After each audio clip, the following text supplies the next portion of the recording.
Qadrdonlar, barchaga yaxshi kayfiyat. Beton quyish narxlarini aytamiz. Necha puldan necha pulgacha quyilyapti. Albatta, har doimgidek mehnatimizni qadrlab, bir donagina like bosib qo'yasiz. Qani unda videomizni boshladik. Like bosib qo'ygan bo'lsangiz, endi obyektimizni tanishtiramiz. Uyni oldiga ayvon qo'shilyapti.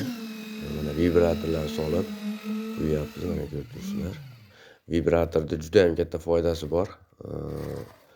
Ichi bo'shliqlari bo'lmaydi, yaxshi zasipka bo'ladi ich betonda.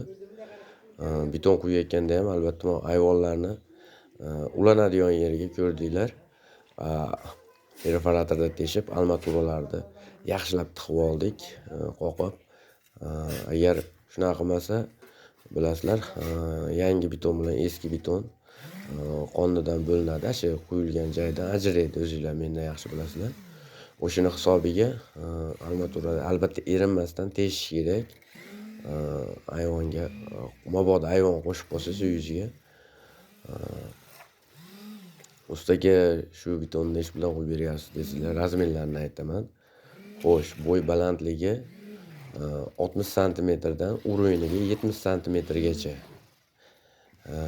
Narxini aytadigan bo'lsa, shu ko'rib turgan joylarda apalovkasi ichida 100 ming so'mdan qo'yib beryapmiz. Podnoshkasi ham bor. Podnoshkasi hisobida 100 ming so'mdan qo'yib beryapmiz. Qimmatmi, arzonmi, kommentariyada o'z fikringizni qoldirasizlar. Qaysi viloyatda necha pul quyilyapti? Ishimizga albatta bitta baho berib qo'yasizlar. Mana bitgan holati mana. Chotga qilib mana qo'yib bitkizdik.